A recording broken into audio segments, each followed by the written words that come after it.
우리가 때로는 마음이 힘들고 지치고 무너지는 순간들이 있고 삶의 무게를 나 홀로는 견딜 수가 없지만, 그러나 주님께서 오늘 우리를 이 자리에 불러주셨고 우리를 세우시며 우리를 일으키시며 우리로 하여금 다시 한번 앞을 향해 전진할 수 있는 힘과 소망이 되어주시니 감사합니다.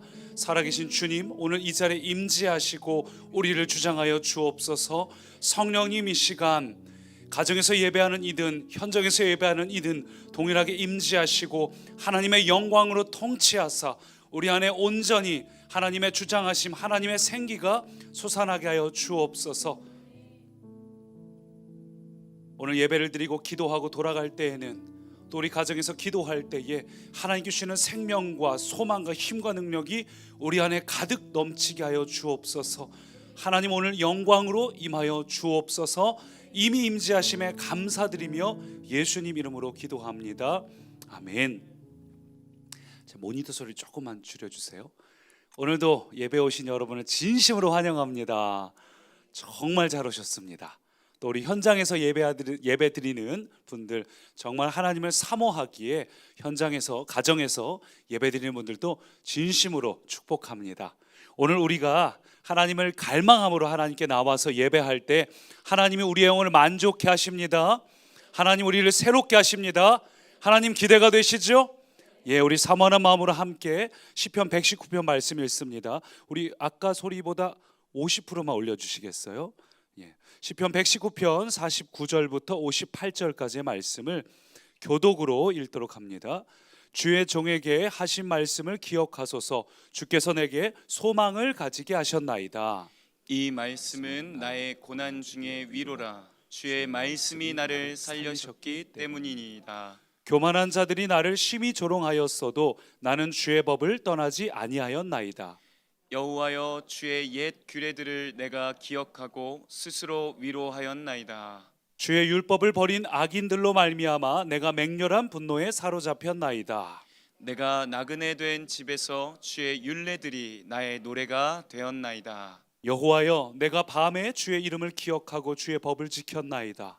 내 소유는 이것이니 곧 주의 법도들을 지킨 것이니이다. 여호와는 나의 분깃이시니 나는 주의 말씀을 지키리라 하였나이다. 내가 전심으로 주께 간구하였사오니 주의 말씀대로 내게 은혜를 베푸소서. 아멘. 오늘도 이 말씀처럼 하나님께서 우리에게 은혜 베푸실 것 기대가 되시죠? 오늘 하나님께서 우리 안에 새 힘을 부어 주십니다. 기대하는 마음으로 하나님께 나아가는 자를 주님은 절대 외면치 않으십니다. 사모하는 마음으로 하나님께 나아가는 자를 하나님이 반드시 그 영혼을 만족해 하십니다. 우리 가정에서 예배드리는 분들도 온전히 집중해서 하나님께 예배하시기 바랍니다. 하나님이 영광으로 이미 임하셨습니다. 찬양 중에 임하신 하나님께 우리의 마음을 활짝 열고 예배하시기 바랍니다. 어제 밤 저녁에 갑자기 제 친구에게 불쑥 연락이 왔어요. 그래서 혹시 만날 수 있냐, 멀리 사는 친구인데 갑자기 이렇게 연락이 와서 어제 어디 갔다 올라오는 길이라고 해서 밤 9시 정도에 만나서 한 자정쯤까지 굉장히 길게 얘기를 좀 나눴습니다. 근데 대화하면서 제가 그 친구에게 정말 미안했어요. 그 친구가 벌써 20년 넘게 제가 정말 아끼고 사랑하고 또 영혼의 어떤 동역자이고 그런 친구인데, 그 친구에게 그렇게 힘든 일이 있었고 고민이 있었는지를 미처 몰랐고, 그 고민을 그 친구 혼자만 끙끙 앓고 있었고 그것을 전혀 모른 채 몇 년 동안 혼자 고민했던 걸 전혀 모른 채 제가 전화하고 대화할 때 아무것도 모르고 편하게 얘기했던 게 너무 미안하고, 또 어떤 남의 속도 모른 채 제가 이야기한 것들이 혹시 그에게 그동안 상처가 되지 않았을까 뭐 별 생각이 들면서 굉장히 마음이 미안하더라고요. 그리고 그 친구가 혼자만 끙끙 앓았던 시간을 쭉 들으면서 마치 고아처럼 혼자 얼마나 외로웠을까, 얼마나 힘들었을까라는 생각이 들어가지고 참 미안하고 또 마음이 아프고, 그리고 또 한편으로 너무 속상한 게 그 예전에 함께 기도하고 그 친구도 이제 같이 배걸었던 친구거든요. 같이 굶주렸던 친구인데, 진짜 그때 1200원짜리 백반을 사 먹을 돈이 없는 게 아니라 450원짜리 사발면 하나를 사 먹을 돈이 없었어요. 100발은 1,200원이고 컵라면이 그때 450원이었는데 그걸 사 먹을 돈이 없어갖고 둘이서 강당에서 같이 기도하면서 굉장히 많이 꿈을 나눴어요. 나중에 이러이러한 하나님에 대한, 영혼에 대한, 그리고 제가 그 친구를 굉장히 존경하고 사랑하고 그 친구가 기도하는 걸 보면서 도전받고, 근데 함께 그렇게 꿈을 꿨는데 저 혼자만 그 길을 가고 있는 게 너무 미안한 거예요.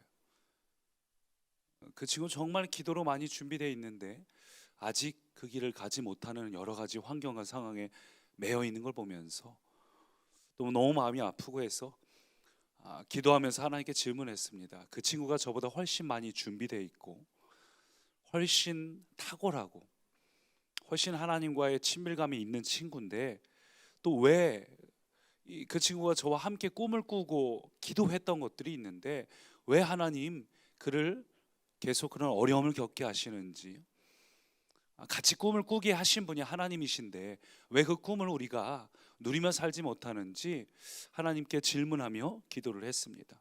우리가 살다 보면 20대의 청춘의 때에 가졌던 그런 꿈들이 어느새 사라지고 사그라들고 그저 하루하루를 살아가고 어쩌면 하루하루를 견디며 살아가는 분들도 참 많이 있습니다. 옛말에 40대가 되면 나이 40이 되면 불혹이라고 하고 50이 되면 지천명이라고 하죠. 지천명은 하늘의 뜻을 아는 나이가 됐다는 거고 40의 불혹이란 말, 불혹이 무슨 뜻인지 아시죠? 아니 부자에 미혹할 혹자예요. 그러니까 공자가 말하기를 이제 나이 40이 되면 불혹이다. 즉 사물의 이치를 터득하고 이 세상에 흔들리지 않는 나이다라고 얘기를 했는데 저도 40대지만 40대 이상이신 분들 중에 불혹이신 분 계신가요? 세상에 흔들리지 않는 분이 계신가요?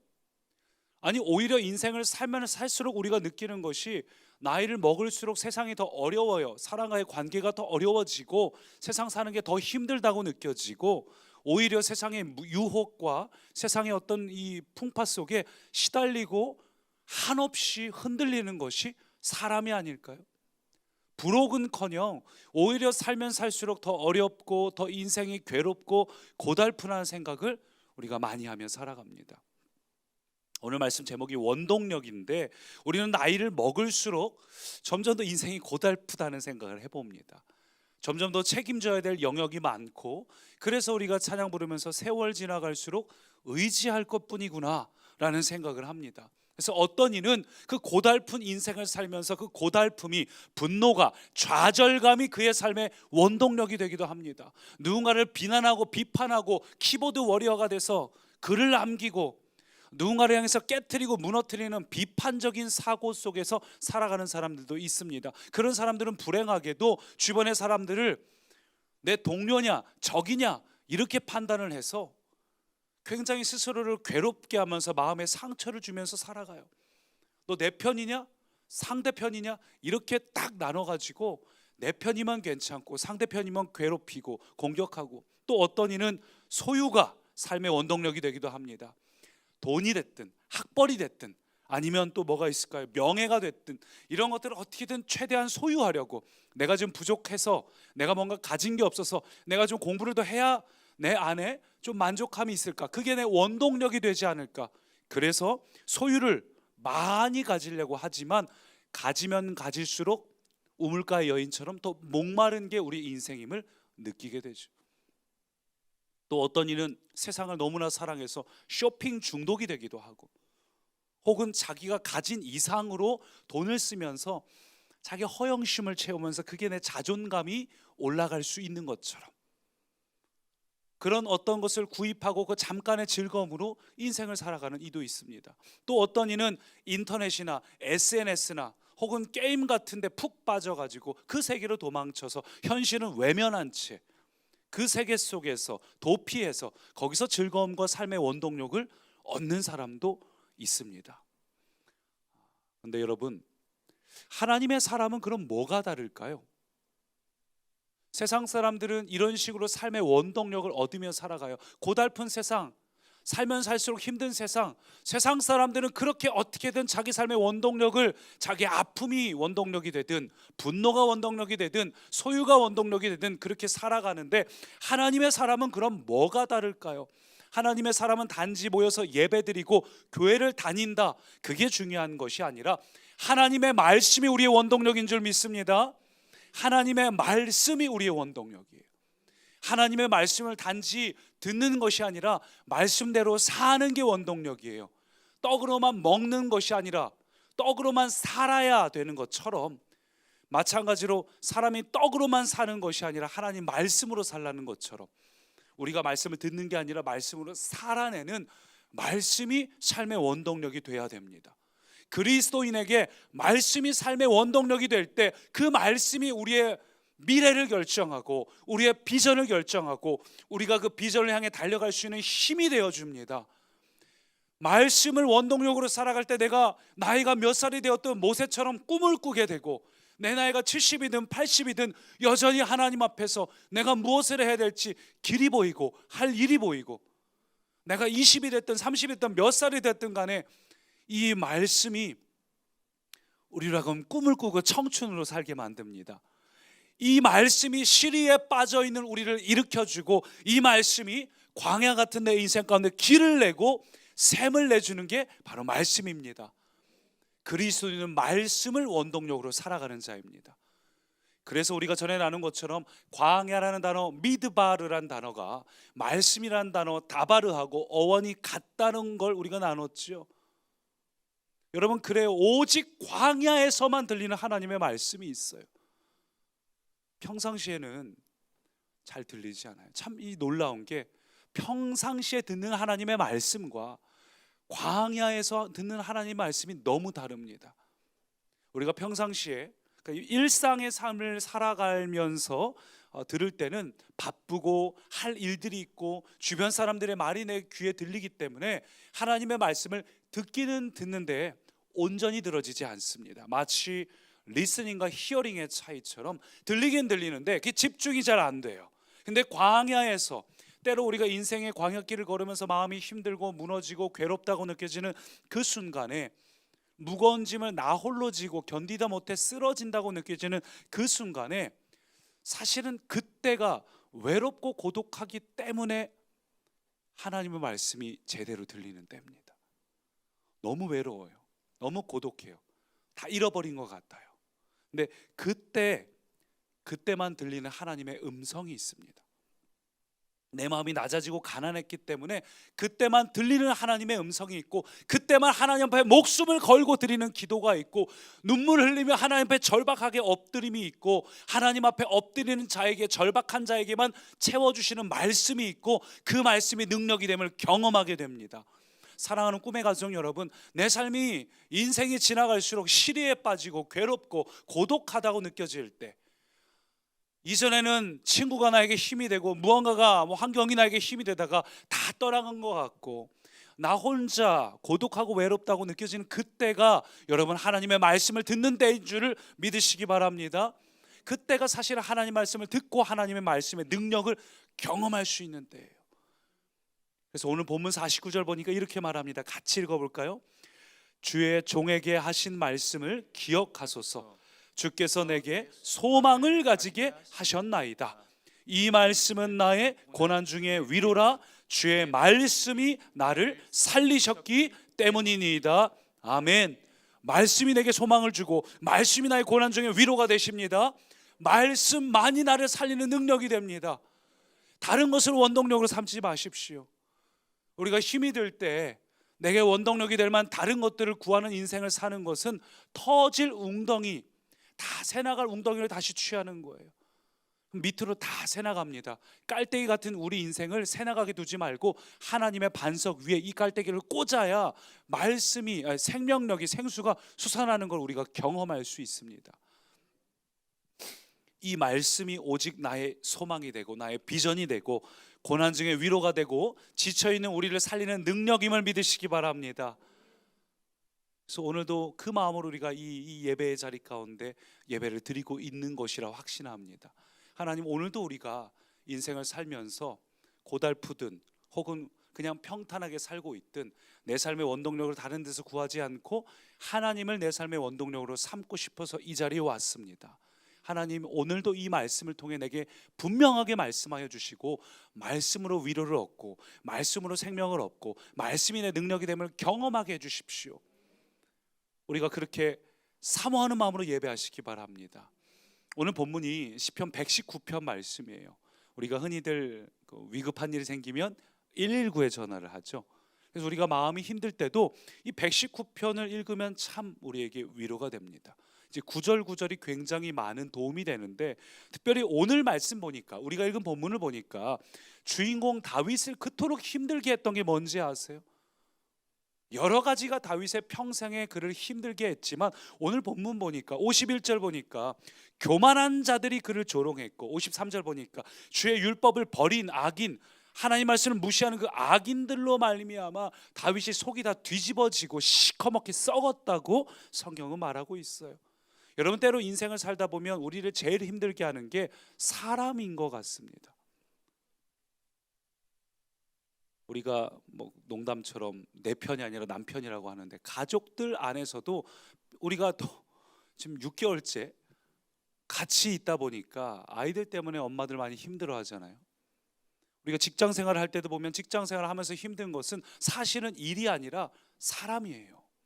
일 때문에 힘들기보다는 그 일을 이루어가는 과정에서 도와주지 않은 동료 때문에, 전혀 일을 할 줄 모르는 밑에 직원들 때문에, 혹은 나의 공을 다 빼앗아가는 상사 때문에 우리가 많은 이들이 이 직장에서 되게 스트레스를 받고 힘들어합니다.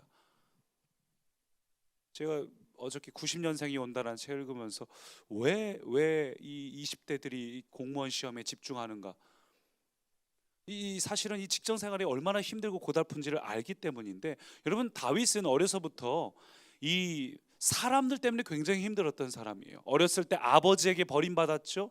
형들에게 버림받았죠. 사무엘 선지자가 와서, 사무엘이 직접 집에 왔다고 하면 제가 사돈의 8천까지도 와서 곁눈질이라도 보고 싶을 판국인데, 다윗만 혼자서 빼놓을 정도로 다윗은 어렸을 때부터 가족으로 인정받지 못했습니다. 그는 굉장히 외로웠어요. 그리고 커서는 사울왕에게 미움을 받았습니다. 요즘으로 치자면 직장에서 왕따를 당하는 거죠. 처음에는 승승장구하다가 회장님 눈 밖에 나가지고 아주 모든 사람들에게 왕따를 당하면서, 잘못하면은 다윗 곁에 있다가는, 다윗 라인에 섰다가는 나까지 불똥 떨어진다, 사람들이 왕따를 하는, 사람 때문에 다윗은 굉장히 힘들었던 삶을 살았습니다. 근데 참 놀라운 거는 다윗 안에 그 사람으로 인한 상처가 크지 않다는 거예요. 다윗 안에 사람으로 인해서 그의 마음속에 분노와 좌절과 쓴뿌리가 있어가지고, 그의 어떤 삶 속에서 그 쓴뿌리가 튀어나와서, 어떤 이 분노가 튀어나와서 다른 이를 괴롭게 하고 그의 삶 가운데 어떤 문제를 일으키는 일들이 별로 보이질 않습니다. 어째서 다윗 안에 미움이나 분노가 그 삶의 원동력이 되지 않았을까요? 그렇게 사울왕에게 시달리면서 저 같으면 사울왕 죽였을 겁니다. 근데 어떻게 일반 사람이라면 사울왕을 향한 분노, 그러니까 저 인간 무너뜨리기 위해서 내 모든 것을 바치리라, 그렇게 할 법한데 어떻게 다윗은 그의 원동력이 미움이나 분노가 되지 않고 그걸 이길 수 있었을까? 그것은 바로 상처가 생길 때마다 하나님의 말씀을 붙잡았기 때문이에요. 우리의 어떤 상황과 환경 속에서 힘들어질 때, 사람 때문에 상처받고 환경 때문에 상처받을 때 말씀을 붙잡으시기 바랍니다. 우리의 영혼에도 타이밍이 굉장히 중요해요. 우리 영혼의 치유도 타이밍입니다. 내 영혼에 상처가 나고 내 영혼 가운데 아픔이 있을 때, 그게 깊어지기 전에, 그게 골마서 썩어지기 전에 빨리빨리 치유하시기 바랍니다. 상처가 났을 때 그걸 아닌 척, 괜찮은 척 그냥 덮어놓는 것이 아니라 빨리 하나님의 말씀으로 상처를 치유해야 돼요. 다윗도 똑같이 상처를 받았지만, 그 상처를 받았을 때 그 상처를 묵상하고 생각하고 다른 사람에게 전화해서 간증하면서 그걸 막 내 안에서 막 활성화시켜서 그걸 자기 어떤 분노가 자기의 삶의 존재 이유, 존재의 원동력, 그 분노가 이끌고 주도하는 인생을 살게 놔두지 않고 하나님의 말씀을 가지고 자기의 상처를 치유했어요. 오늘 51절 보니까 이렇게 말합니다. 교만한 자들이 나를 심히 조롱하였어도 나는 주의 법을 떠나지 아니하였나이다. 52절도 여호와여 주의 옛 규례들을 내가 기억하고 스스로 위로하였느니라. 말씀을 가지고 스스로 위로하였느니라. 여러분, 말씀을 가지고 묵상할 때 그것이 어떤 환경적으로 해결이 안 되고 다른 이들이 나한테 사과를 하지 않아도 스스로 내 안에서 상처가 회복될 수 있어요. 요즘 많은 분들이 교회에 있다 보면은 이렇게 상처받고 인생이 힘들고 고달픈 이야기들을 자꾸 하는 것 같습니다. 교회에 와서 어떤 꿈이나 희망과 어떤 비전을 나누기보다는 목장에서 주로 나눠지는 얘기가 인생의 고달픈 이야기들이 주로 나눠지는 것 같아요. 근데 가끔씩 보면 우리가 그런 생각 들 때가 있죠. 목장이나 이런 데서 쭉 보다 보면 어떤 사람은 보니까 그렇게 내 기준으로 보기에는 혹은 다른 사람들에 비해서 상대적으로 문제가 그렇게 극심하게 힘든 것 같지 않은데 굉장히 힘들어하는 사람이 있고, 반면에 그 사람에 비해서 훨씬 문제가 힘들고 어려운데 오히려 그 사람이 이 사람 위로해 줄 때가 있어요. 훨씬 더 문제가 심각하고 어려운데 오히려 그이는 탄탄하고, 상대적으로 적은 문제 있는 사람들이 오히려 마음이 굉장히 힘들어하고 마음고생하는 경우가 있습니다. 무슨 차이가 그런 결과를 만들었을까요? 바로 말씀에 온전히 집중하는가, 그 어떤 문제가 생길 때마다 그것을 말씀으로 위로를 받는가. 문제가 있고 어려울 때마다 자꾸 이야기하는 것도 중요한데 사람들에게 이야기하고 그래서 위로받고, 그보다 더 중요한 건 여러분 말씀 갖고 씨름하시기 바랍니다. 말씀은 여러분에게 소망을 가지라 했고, 말씀은 여러분에게 두려워하지 말라고 했고, 말씀은 여러분에게 근심하지 말라고 했으면 여러분 한나처럼 하나님 앞에 처절하게 엎드려 기도하고 내어 맡기고 하나님을 믿는다면 거기서부터 자유할 줄도 알아야 됩니다. 말씀을 온전히 믿고 승리하는 거죠. 그래서 가만 보면은 아직 하나님하고의 어떤 깊은 관계가 부족한 사람, 어떤 영적으로 미성숙한 사람은 크지 않은 일에도 상처를 자주 받는 것 같아요. 시험이 자주 들고 마음이 어려운 일들이 자주 찾아오는 것 같습니다. 근데 영적으로 성숙한 사람은 특징이 상처를 잘 받지도 않고 받아도 빨리 나아요. 우리 교회는 참 성숙한 분들이 많은 것 같아서 참 다행이라는 생각도 합니다. 제가 가끔가다 이렇게 설교할 때, 말씀을 전할 때, 말씀을 전하고 나서 나중에 모니터링 하느라 한번 또 보는데 저 얘기는 그러니까 원고에 없는 거를 이렇게 툭툭 나올 때가 있는데 저 얘기 왜 했지? 그게 매 주마다 있어갖고 너무 속상할 때 있거든요. 그때는 그 생각 없이 얘기를 했는데 나중에 보면서 저 얘기는 혹시 아무개 성도가 상처받을 수도 있는 얘기인데 왜 했지? 제가 이렇게 일일이 얼굴 보면서 하는 게 아니다 보니까, 한 분 한 분 보면서 하는 게 아니다 보니까 제가 어떤 생각이 누군가를 향한 말이 아니고 그냥 했는데도 그게 혹시 누군가에게 상처가 될 만하다고 느껴질 때가 있어서 참 걱정될 때가 많아요. 실제로 예전에는 몇 번 이렇게 무슨 일 있고 나서 이렇게 전화하고 확인한 적도 있습니다. 제가 이 말실수를 해가지고 괜찮으시냐고 하면서. 근데 여러분 참 영적으로 성숙한 사람의 특징은 상처를 잘 받지도 않고 상처를 받아도 빨리빨리 나아요. 내가 영적으로 성숙한가 미성숙한가 그 어떤 판가름할 수 있는 척도가 바로 상처입니다. 다시 말해서 내가 하나님의 말씀을 정말 가까이 하는 사람은, 말씀이 주도하는 사람, 말씀이 그의 원동력이 되는 사람은 그 상처를 얼마든지 뛰어넘을 수 있습니다. 이길 수 있습니다.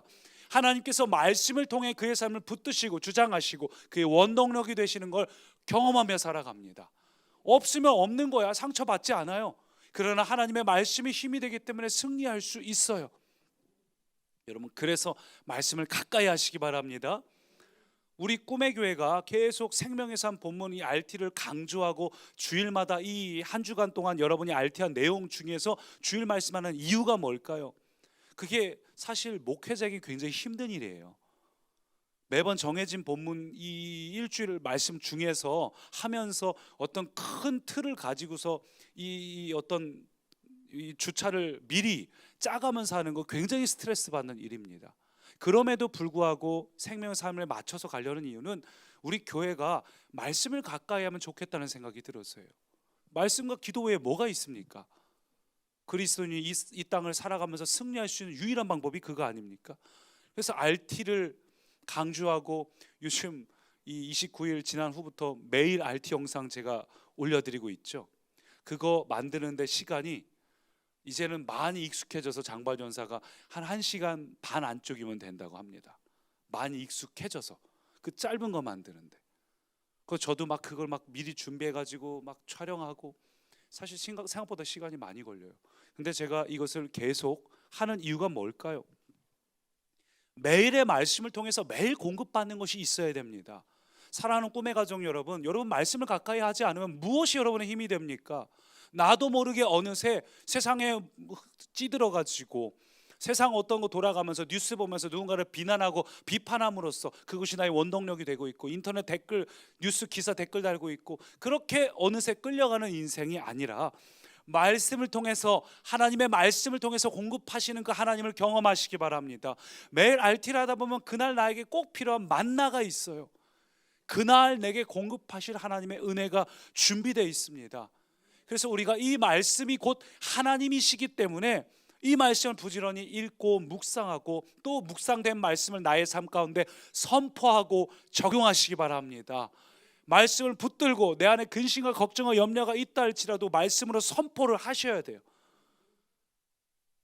말씀을 머릿속에만 머물게 하시면 안 되고 말씀을 말씀대로 선포하셔야 돼요.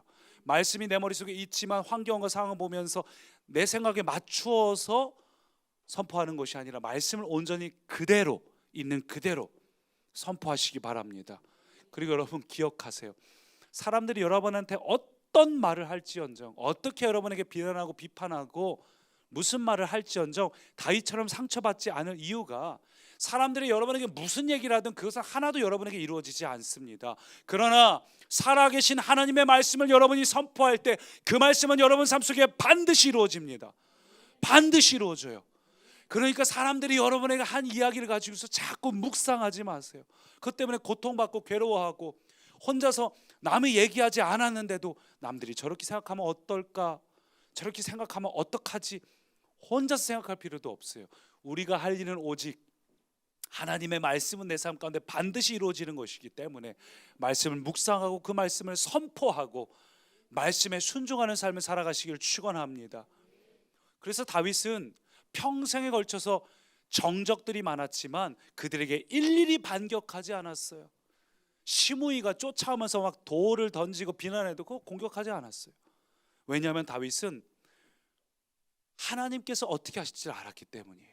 오늘 본문 64절 보니까 이렇게 말합니다. 같이 읽습니다. 여호와여 주의 인자하심이 땅에 충만하였사오니 주의 율례들로 나를 가르치소서. 모든 순간이 하나님께 가르침을 받을 수 있는 순간, 모든 순간이 하나님의 말씀을 들을 수 있는 통로라고 깨달았기 때문입니다. 대적이 나를 향해 괴롭게 하는 말 중에도 그 말을 통해서 하나님 내가 뭘 깨닫게 하시렵니까?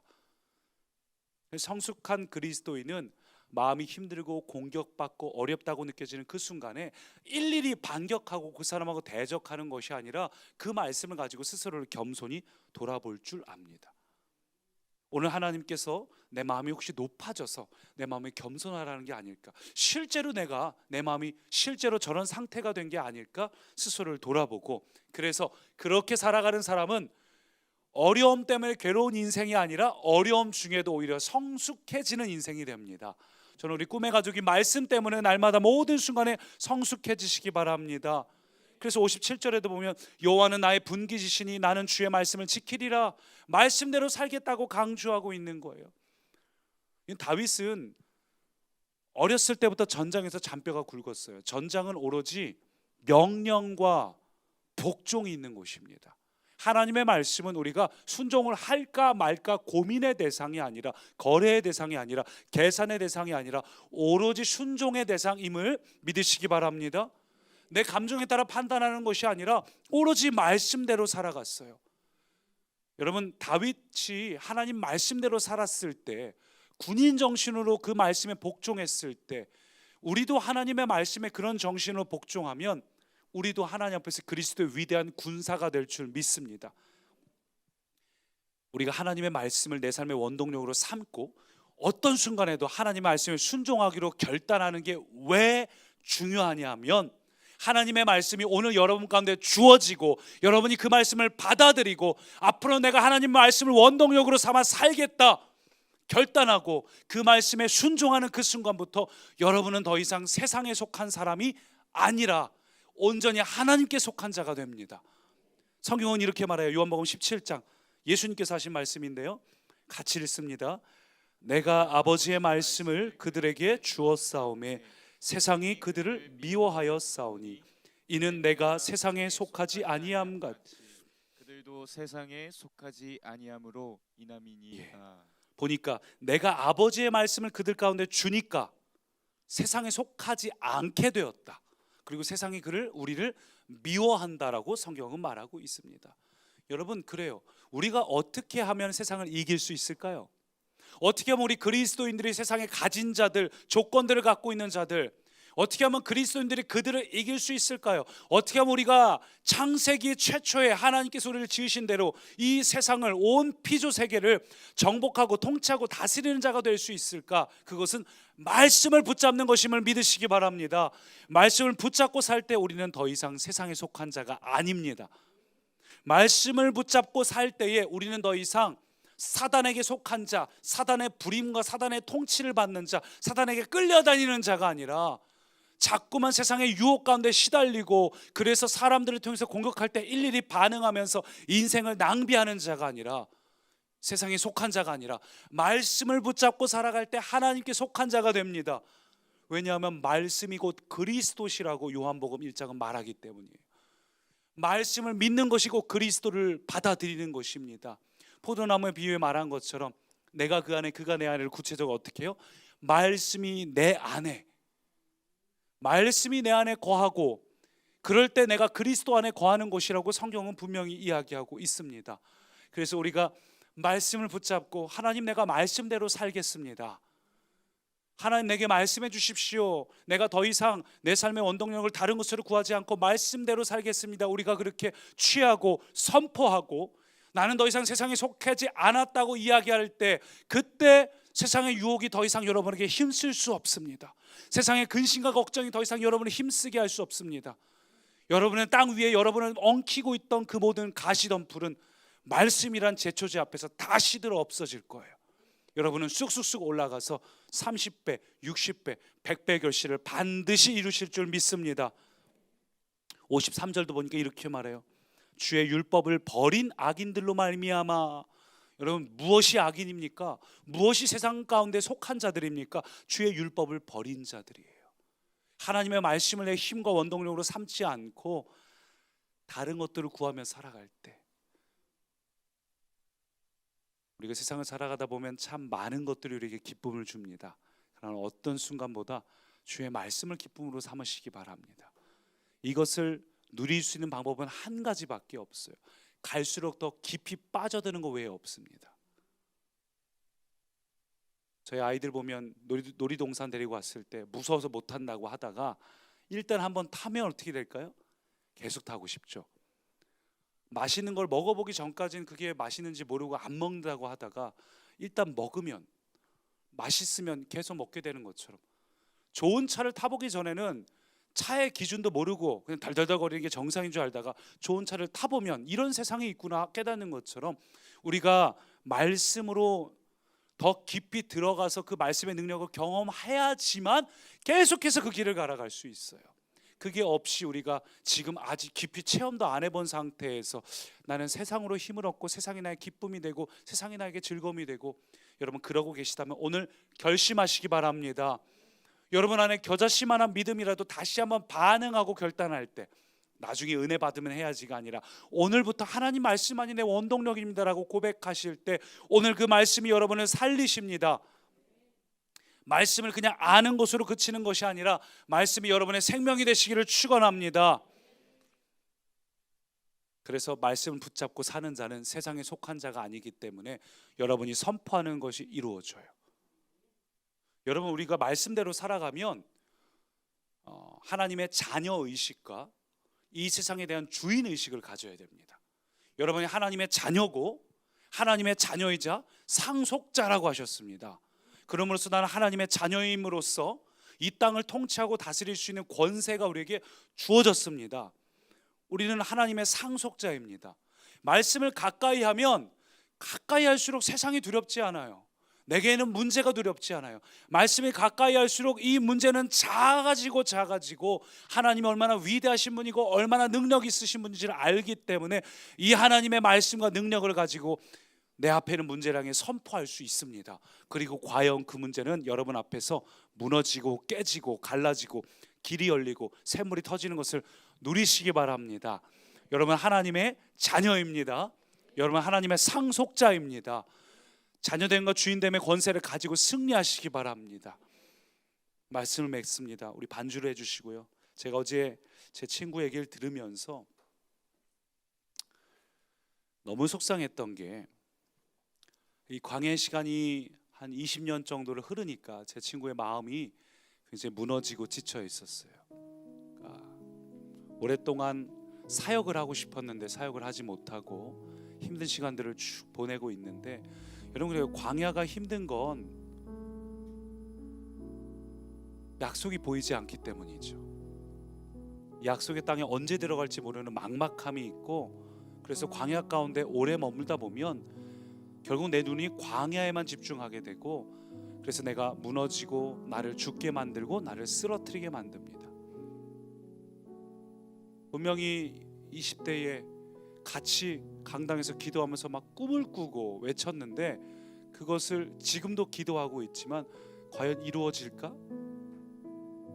우리가 광야 생활을 오래 하다 보면 과연 이 문제가 해결이 될까? 이런 일들이 과연 내 삶 가운데 찾아올까? 우리 가운데 그런 마음이 들 때가 있어요. 내가 끝난 것 같고 틀린 것 같고, 광야가 우리 자신의 시선을 자꾸 광야에 매이게 만듭니다. 여러분 그래서 사랑하는 꿈의 가족 여러분, 광야에 있을 때 하나님의 말씀을 들으시기 바랍니다. 광야에 있기 때문에 들리는 그 하나님의 음성에 귀를 기울이시기 바랍니다. 광야에 있을 때 더더욱 광야를 보는 것이 아니라 하나님의 음성을 듣고, 그때 그 하나님의 음성을 듣는 자에게 어떤 일이 일어나는가. 49절 같이 한 목소리로 읽습니다. 주의 종에게 하신 말씀을 기억하소서. 주께서 내게 소망을 가지게 하셨나이다. 다시 한번 주님께서 우리에게 꿈꾸게 하시는 걸 기억하소서. 주님께서 우리에게 다시 한번 꿈을 주시고, 내 나이가 몇이 됐든 내 상황이 어떻든 내 환경이 어떻든 하나님께서 내게 소망을 가지게 하십니다. 여러분 우리가 하나님을 처음 믿고 우리가 가졌던 하나님 안에서의 꿈과 소망이 있죠. 우리가 언제까지 목장 모임 할 때 상처만 이야기를 나눠야 되겠습니까? 우리가 언제까지 하나님 앞에서 기도할 때에 우리 힘든 일만 하나님 앞에 토로해야 되겠습니까? 말씀대로 살아가는 자는 기도할 때에 우리는 비전을 선포할 줄 알고 꿈을 꾸게 되고, 우리 앞에 있는 환경을 향해서 담대함으로 말씀으로 선포하고, 우리의 모임 가운데 간증이 터져나오고, 여러분 그렇게 변화되는 말씀이 우리의 삶의 원동력이 되고 말씀의 능력을 경험하는 꿈의 가족이 되길 소망합니다. 오늘 그 간절한 마음으로 이 찬양 함께 고백합시다. 말씀으로 일하실 주님을 기대하면서 그 선하심에 고요히 감사하여 주님이 주실 놀라운 평안을 우리 함께 주님을 향해 함께 걸어갑니다. 그대들과 함께 걸어가네. 그대들과 함께 여네. 2절 지나간 허물 어둠에 광야 같은 시간이 무겁게 내 영혼 짓눌러도 주님을 바라봅니다. 오 주여 우리를 외면치 마옵소서. 주님을 바라는 자에게 약속의 구원을 다시 한번 2절로 지나간 허물 어둠의 날들이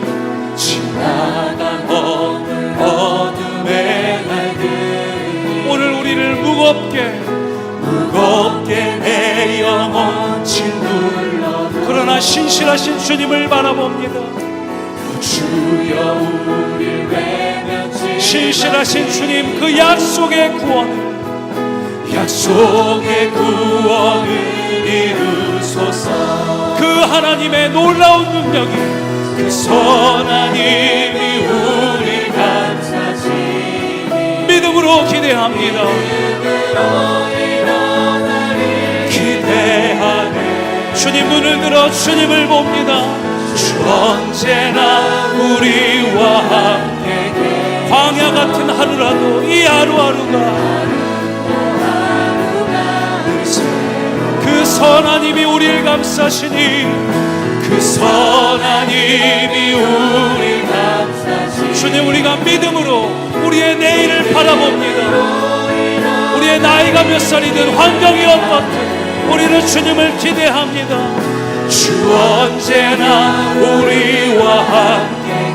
주님과 함께라면 이 광야 같은 하루도 주님의 일하심, 주님의 깨닫게 하심을 기대합니다.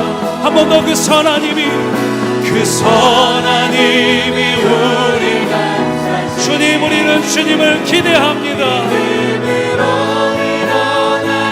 기대하네. 주 언제 어떤 순간에도 우리와 함께 하시는 주님, 말씀으로 임하신 주님, 오늘 이 말씀처럼 주님은 광야 한복판에도 우리와 함께 하십니다. 주님, 우리와 함께 하시는 방법은 말씀으로 우리와 임하시는 것입니다. 말씀이 곧 그리스도라 하셨습니다. 너희가 내 안에, 내 말씀이 너희 안에 거할 때 너희는 반드시 열매를 맺는다 말씀하셨습니다.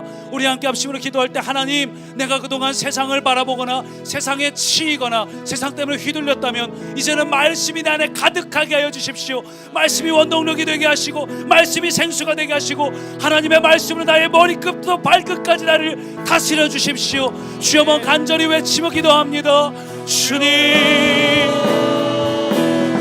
오 살아계신 주님, 이 시간 주의 말씀으로 나를 채워주십시오. 오늘 이 시간 우리 안에 있는 근심, 걱정, 염려 모든 것은 떠나갈지어다. 주님, 이 시간 우리 안에 가득 채워져 있는 세상을 향한 마음, 쓴뿌리, 아픔, 불행한 마음들, 과거의 마음들, 상처의 마음들 예수님의 이름으로, 예수의 보혈로 모두 깨끗하게 정결케 하였습니다. 주님, 이제 주의 말씀으로 나를 채우시옵소서. 주의 말씀으로 나의 머리끝부터 발끝까지 나를 채우시옵소서. 주님, 우리는 주의 말씀을 바라보고 하나님 우리에게 하신 말씀을 기억나게 하시고 말씀이 생수가 솟아나게 해주시고 하나님의 말씀을 사모하는 자가 되게 하시고 말씀의 능력으로 승리하게 하여 주옵소서. 세상보다 주의 말씀이 더 크게 보이게 하시고 하나님의 말씀을 힘입어 나아가는 자, 하나님의 말씀의 약속이 우리 가운데 이루어지는 하나님의 말씀의 능력을 누리기 원합니다. 오 성령님, 이 시간 그 말씀 우리에게 부어주시니 감사합니다. 생수가 솟아나며 생수가 흘러오게 하옵소서. 하나님이여, 말씀으로부터 솟아나는 생수, 주의 보좌로부터 주의 성전으로부터 솟아나는 그 생수, 예수 그리스도의 말씀이 오늘 우리를 다스리게 하여 주옵소서. 말씀이신 주님, 이 시간 우리에게 주님 말씀하시옵소서. 주님, 우리는 약속을 바라보는 주님, 우리는 더 이상 환경에 영향받지 않습니다. 주님, 우리는 더 이상 환경 때문에 치이지 않습니다. 성령님, 이 시간 우리를 붙잡아 주십시오. 성령님, 이 시간 우리를 다스려 주십시오. 오 주님, 이 시간 우리를 붙잡아 주십시오. 오 주님, 이 시간 우리를 다스려 주십시오. 하나님이 우리 아버지 바라보고 오 주님, 이 시간 붙잡아 주십시오. 오 주님을 기대합니다. 주님을 사모합니다. 주님을 갈망합니다. 오 주님, 이 시간 주를 바라봅니다. 계속해서 고백합니다. 그 선한 힘이 우리를 감싸시고 그 선한 힘이 우리를 감싸시니 믿음으로 일어나리 기대하네. 주 언제나 우리와 함께 계셔. 하루도 하루 4절로 고백합니다. 이 고요함이 깊이 번져갈 때 고요함이 깊이 번져갈 우리의 가슴 벅차게 할 주의 음성을 들려주십시오. 우리의 몸이 마음이 하나가 돼서 일어나겠습니다. 당신의 빛이 빛나는 이밤 한 번 더 고백합니다. 당신의 빛이 빛나는 이밤 어두울수록 주의 빛을 비춰주십시오. 당신의 빛이 빛나는 이밤 그 선한 힘이 우리 감싸지 우리는 믿음으로 선포하네 기대하네 주 언제나 우리와 함께 계셔 하루 또 하루가 새로워. 우리 다시 한번 기도할 때 밤이 어두울수록 주님은 더 밝게 빛납니다. 이 시간 우리가 주님을 바라보고 주님을 붙잡고 함께 여러분의 모든 상황과 환경을 향해서 예수님의 이름으로 선포하시기 바랍니다. 사람들이 하는 이야기는 여러분에게 절대 이루어지지 않습니다. 그러나 여러분이 하나님의 말씀을 붙잡고 선포하는 것은 여러분 삶 가운데 반드시 이루어집니다. 이 시간 예수님의 이름으로 여러분의 문제를 주님 앞에 올려드리며 또한 승리를 선포하며 다시 한번 주여 모르는 짓고 합심으로 기도합니다. 주님, 주님 이 시간 우리가 우리의 환경과 상황에 더 이상 매이지 않습니다. 더 이상 거기에 영향을 받지 않습니다. 이제는 우리에게 주신 예수 그리스도의 이름과 십자가의 권세와 부활의 능력으로 우리에게 예수의 이름을 주셨사오니 자녀됨과 상속자의 권세를 주셨사오니 예수님의 이름으로 선포합니다. 우리 안에 있는 모든 질병들은 예수님의 이름으로 명하노니 떠나갈지어다. 우리 안에 있는 모든 문제들은 예수님의 이름으로 명하노니 떠나갈지어다. 우리의 자녀들은 예수님의 이름으로 명하노니 온전해질지어다. 우리의 모든 생각과 마음 예수님의 이름으로 명하노니 괜찮을지어다. 성도님 이 시간 우리를 붙잡아 주십시오.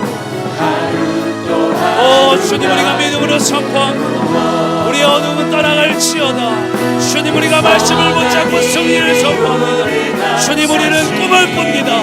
하나님의 나라를 꿈꾸며 하나님이 땅에 세워질 교회를 꿈꾸며 우리로 인해서 이 땅까지 하나님의 나라가 세워질 것을 선포하며 하나님의 나라, 아름다운 하나님의 나라 오늘 우리의 삶 가운데 이루어지고 우리가 만나는 사람을 살리며 우리가 만나는 환경들을 고치며 우리가 기도할 때마다 문제들이 떠나가고 우리에게 주신 이 생명의 원세가 우리를 위해서 다른 삶에 흘러가는 그 아름다운 꿈을 우리가 믿음으로 선포합니다. 주님 우리가 그 축복의 통로가 되게 하옵소서. 하나님 우리가 복의 근원이 되게 하옵소서. 우리가 생명의 근원 생수의 근원이 되게 하옵소서. 우리의 삶을 통해 아름다운 주의 나라가 이루어지게 하시고 하나님 우리 교회로 인해서 온 열방이 예수님께 돌아오게 하시고 하나님의 나라가 우리의 삶에 이루어지게 하옵소서. 살아계신 주님을 기대합니다. 주님의 나라를 선포합니다. 아름다운 하나님의 비전과 아름다운 주님의 꿈을 우리가 함께 외치고 주님 감사합니다.